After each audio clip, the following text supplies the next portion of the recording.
नेपालको एउटा यस्तो ठाउँ जहाँ दुई नदी कालीगण्डकी र म्याग्दी सङ्गममा भेटिएका छन्। त्यही सङ्गमको किनारमा बसेको छ एउटा सुन्दर बजार जसले विशाल इतिहास र गहिरो कथा बोकेको छ। गण्डकी प्रदेश पोखरादेखि करिब 90 किलोमिटरमा अवस्थित यो हो म्याग्दी जिल्लाको सदरमुकाम बेनी बजार। सायद कसैको लागि यो केवल एउटा बजार मात्र हो, तर कसैको लागि यहीँबाट सुरु हुन्छ आफ्नै कथा। आज म पनि यी दुई नदीको बहावसँगै मेरो यात्राको अर्को पाना पल्टाउँदैछु। बेनी बजार हुँदै कालीगण्डकीको तिरैतिर बागलुङ जिल्लामा रहेको नेपालको सबैभन्दा लामो पुल पुग्नेछु र अन्त्यमा आस्था र विश्वासले भरिएको Baglung Panchkot पुग्नेछु।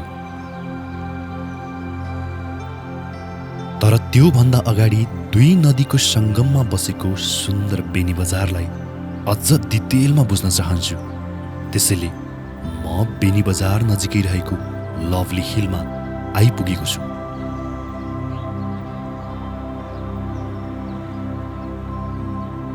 All right, good morning from Myagdi Beni.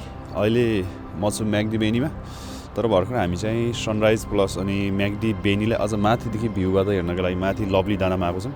अनि यहाँदेखि चाहिँ बेनी बजार सबै देखिन्छ, लगभग उपल्लो बजार, तल्लो बजार अनि मल्लाज गाउँ पनि देखिन्छ। अनि यो बेनी बजारको इन्ट्रेस्टिङ कुरा के छ भन्दाखेरि बेनी बजार त्यति ठुलो त छैन, तर एक साइडबाट चाहिँ म्याग्दी खोला अनि अर्को साइडबाट चाहिँ कालीगण्डकी। त्यसरी चाहिँ यो म्याग्दी बेनी सानो भए पनि यस्तो चिटिक्क देखिन्छ। दुईवटा खोलाको सङ्गम स्थलमा चाहिँ बजार बनेको छ। अनि यही खोला तल गएर कालीगण्डकी हुँदै बागलुङ हुँदै बगेर जान्छ। जस बजार सानो छ, चिटिक्क छ, तर पनि क्राउड अलि बाहिरबाट हेर्दा त्यति कम देखिन्छ। तर जति भित्र गयो नि बजारमा त्यति चहल पनि छ। अहिले भर्खर सनराइज भएको छ। समुद्री सतहदेखि करिब 1200 मिटर उचाइमा रहेको यो लभली हिल बेनी बजारको खास भ्यू पोइन्ट पनि हो। त्यसैले त यो ठाउँ बेनी बजारलाई आफ्नै आँखाले हेर्न अनि महसुस गर्न विशेष महत्त्व राख्छ।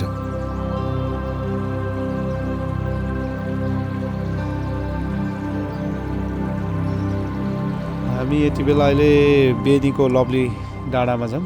यो बिहानको टाइममा मर्निङ वाक गर्ने र दिउँसो पनि यसो हावाहरू चल्छ मजाले। र बेनी बजार कस्तो छ भनेर हेर्नलाई आनन्द आउने ठाउँ यो। विशेष गरी हामी यहाँ गर्मी सिजनमा पनि धेरै हावा चल्ने भएर यहाँ चिसो हावा खानको लागि पनि आउनुहुन्छ। लभली हिलमा उभिएर तल हेर्दा मैले देखिरहेको छु सङ्गममा बगिरहेको नदी, पछाडि कहीँ कतै हिमाली दृश्यहरू अनि बिचमै एउटै सानो बजार जसले विशाल इतिहास र गहिरो कथा बोकेको छ। दुई नदीहरू कैयौँ दूरी पार गरेर आएका छन्। उनीहरूको भेद यही सङ्गममा भएको छ।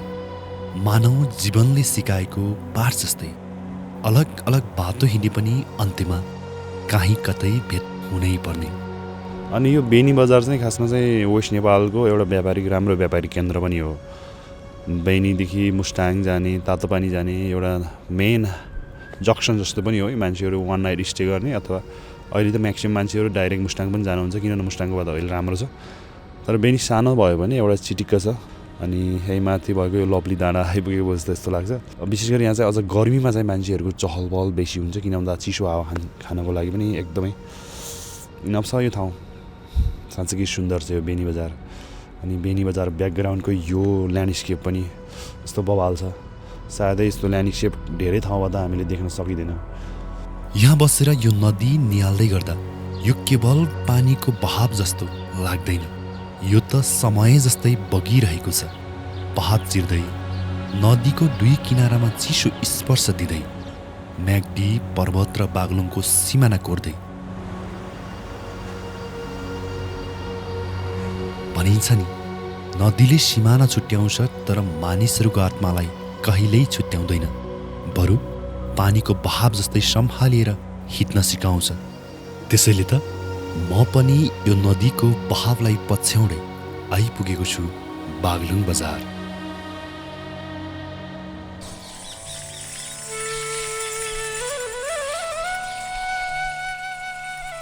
बागलुङ नेपालको जस्तै नक्सा भएको जिल्ला भनिन्छ, तर बागलुङको परिचय यतिमै सीमित छैन। बागलुङ एउटा यस्तो ठाउँ हो जसलाई नेपालमा झोलुङ्गे पुलहरू धेरै भएको जिल्ला भनेर पनि चिनिन्छ। त्यसैले त म पनि आएको छु सयौं पुलहरूले बेरिएको यो बागलुङको सबैभन्दा चर्चित पुलमा, जसको नाम हो गण्डकी गोल्डेन ब्रिज।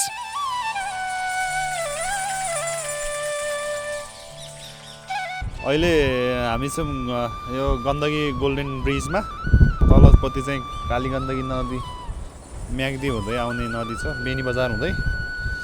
यस्तो लामो छ पुल यार, अहिले हावा चलिरहेको छ। यो पुल एउटा पुलको मात्र काम गरिएको छैन, यसले चाहिँ बागलुङ र यो पर्वतको एउटा चाहिँ दुई छिमेकी जिल्लालाई जोड्ने काम पनि गरेको छ यसले। सन् 2020मा बनाइएको यो पुल समुद्री सतहदेखि करिब 1050 मिटर उचाइमा रहेको छ र यो पुल करिब 567 मिटर लम्बाइमा फैलिएको छ। त्यसैले यो पुल नेपालको सबैभन्दा लामो पुल पनि हो।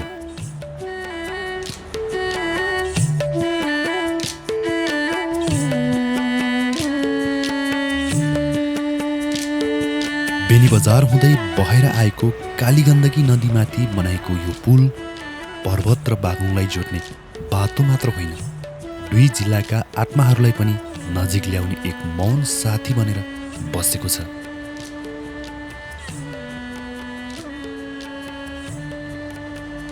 गण्डकी गोल्डेन ब्रिज घुमेपछि यस्तो लाग्छ कि यो पर्वत र बागलुङको मान्छेहरूलाई चाहिँ यो गोल्डेन ब्रिजले धेरै हेल्प गरिरहेको छ। सायदै यो गोल्डेन ब्रिज नहुँदाखेरि चाहिँ मान्छेहरू हिँडेर जानु पर्थ्यो होला, धेरै टाइम लाग्थ्यो वारिपारी गर्न। यो ब्रिज भएपछि चाहिँ, यो पुल भएपछि चाहिँ 10 मिनट जतिमा चाहिँ वारिपारी गर्न मिल्छ। यो केवल फलाम र तारको संरचना मात्र होइन, यो दुई किनारा जोड्ने विश्वास हो, यो दरमाथि हिँड्ने साहस हो, यो नदीको गर्जनमाथि उभिएको मान्छेको सपना हो। तल काली गण्डकी गजरिरहेको छ, माथि पुल शान्त उभिरहेको छ। एकातिर प्रकृतिको शक्ति, अर्कोतिर मानवको कृत्रिम प्रयास। पुलमा उभिएर तल बगिरहेको नदी निहाल्दै गर्दा लाग्छ जीवन र समय पनि सायद यस्तै नै हो, बगिरहने, नरोकिने, नफर्किने। लाग्छ यहीँ बसेर बगिरहेको नदी निहालिरहँ। तर आज मलाई अर्को यात्रा पनि गर्नु छ, बागलुङ बजारभन्दा केही माथि पहाडको टुप्पोमा उभिएको पञ्चकोट मन्दिरसम्म।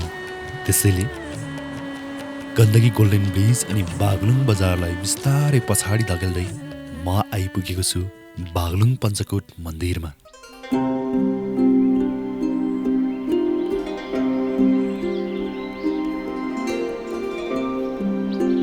समुद्री सतहदेखि करिब 1700 मिटर उचाइमा र बागलुङ बजारदेखि करिब 10 किलोमिटर टाढा समयको पानाहरूमा हराएको 5वटा कोटहरू मिलाएर बनेको एक सुन्दर अद्भुत ऐतिहासिक संरचना यो हो बागलुङ पञ्चकोट।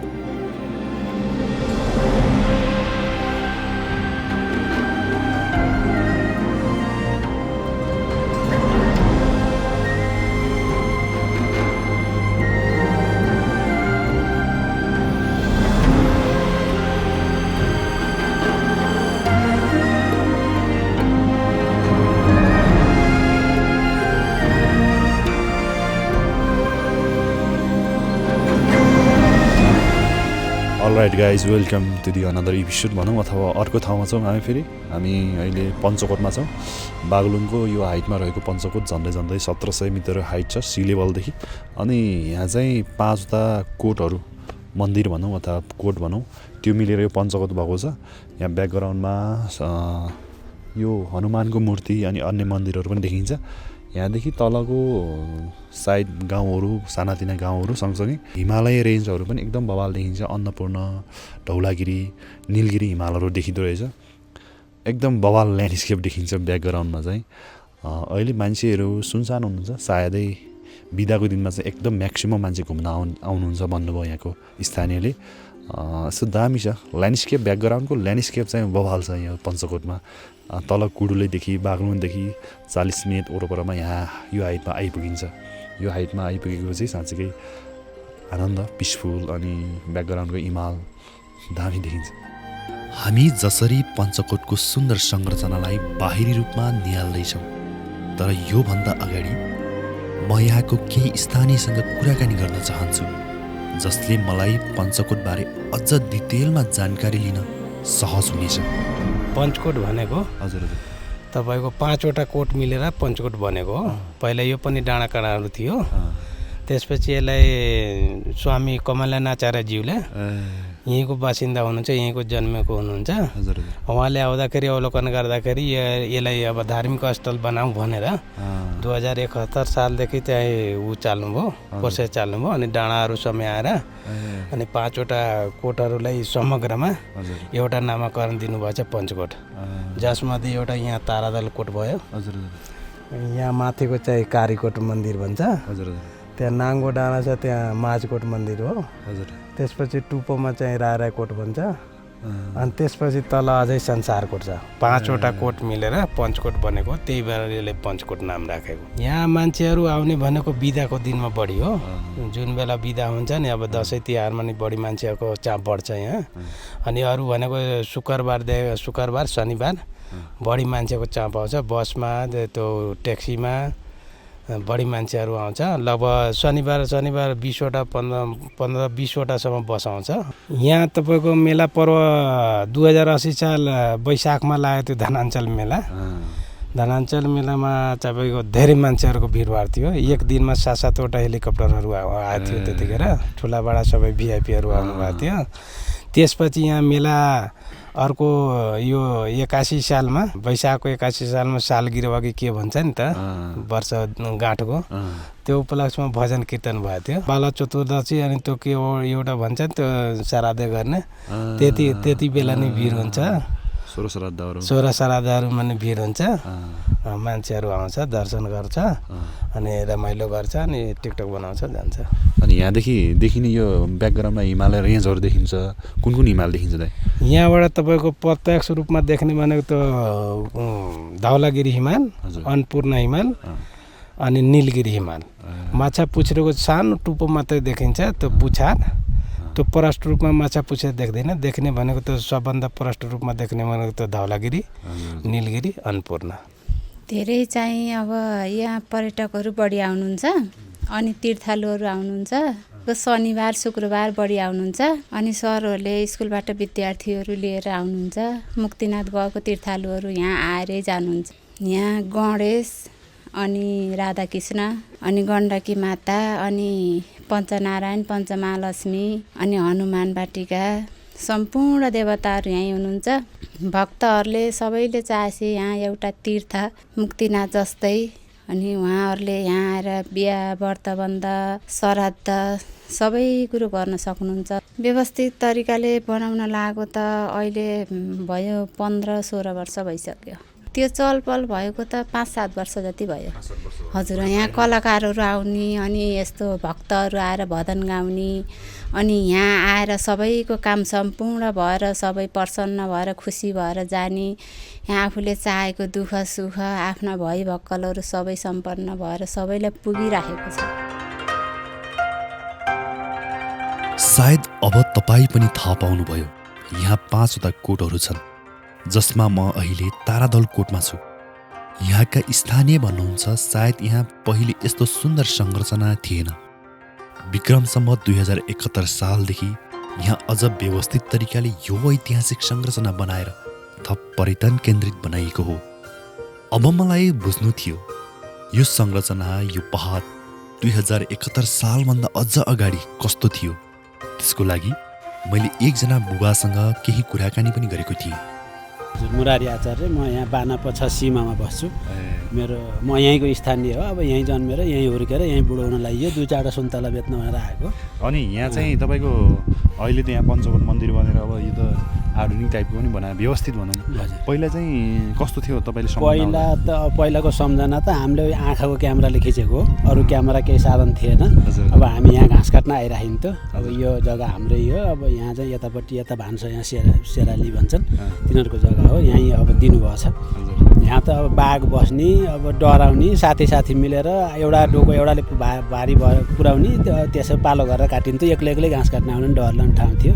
त्यही यही वन छ भनेर गुरुले परिकल्पना गर्नुभयो हामीलाई पनि धेरै खुसी लाग्यो अनि हामीले पनि यो जग्गा यसरी यहाँ बन्छ भने अब हामीले नै यहाँ भोलि नै केही बिजनेस व्यापार गर्न होला केही अब यहाँ कसैले रोजगार पाउन सक्छ भनेर हामी सबै खुसी भएर जनताहरू हातेमालो गरेर हामीले यो जग्गा सबैले दियो हाम्रो दाजुभाइ जति सबैले यो सबै जग्गा व्यक्तिगत जग्गा हो कुनै यहाँ सरकारी छैन जस्तो बागलुङ कालिका त्यस्तै यहाँ बागलुङमा देवीको माताको पूजा गरिन्छ भने यहाँ सिमे भूमेको पूजा गरिन्छ हैन त्यसको वास्तविकता त्यही हो यहाँ पहिला 2224 राजाहरूको पालामा राजाहरू बसेको ठाउँ राजालाई विष्णुको अवतार मानिने अनि त्यो भएर हामीले त्यसरी पूजा गरिरहे आइन्छ जस्तो बागलुङ कालिका जेठी देवी यिनी हुन् उनी बागलुङका बहिनी हुन् भन्ने अब इतिहास छ त्यो कति सत्य हो अब हामीभन्दा पुर्खाले जान्ने कुरो हो अनि जस्तो पहिला तपाईँले भन्नुभयो यहाँ बाघ निस्किन्थ्यो वन जङ्गलै थियो होइन जङ्गलै थियो अनि त्यो तपाईँले त त्यो पनि देख्नुभयो नि त देखियो हामीले अनि बाघै देखियो अहिले फेरि यो यत्रो परिवर्तन भएको पनि देख्नुभयो नि त देखियो हजुर कस्तो महसुस हुन्छ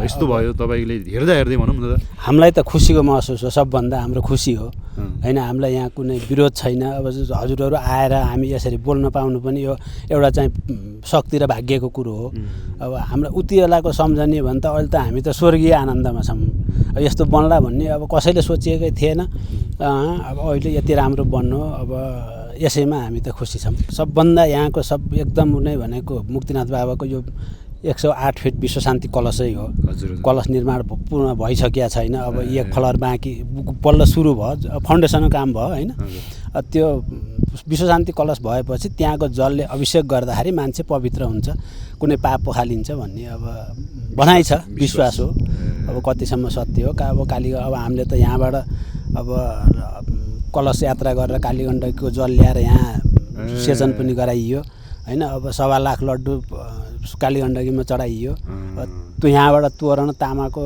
तारसहित बाबियाको तोरण बाटेर कालीगण्डकीमा लगेर तारियो त्यस्तै गरेर जहाँ पनि आस्था हो एउटा चाहिँ ढुङ्गो छ त्यो ढुङ्गालाई पूजा गर्दै गइयो नि भगवान् हुनुहुन्छ अब त्यो ढुङ्गा हो भन्दै टेक्दै थुक्दै हिँडियो भने अब त्यो फोहोर हुन्छ हामीले त्यसलाई बनाउनेमा छौँ अब यहाँको सबै यहाँको समिति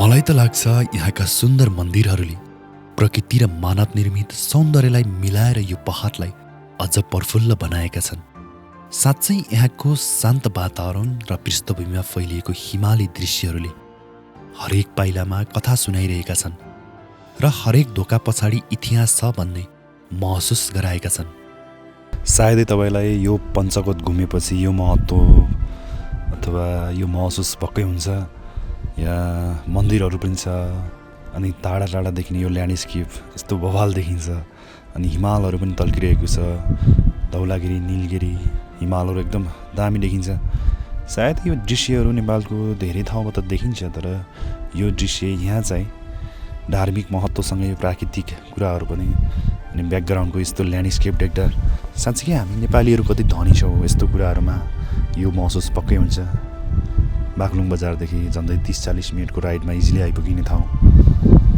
कति आनन्द छ मन्दिरहरू छ वातावरण साँच्चै शान्त छ पञ्चकोट जहाँ प्रकृति इतिहास र मानव कलासँगै मिलेर एक अद्भुत सौन्दर्य सिर्जना गरेका छन्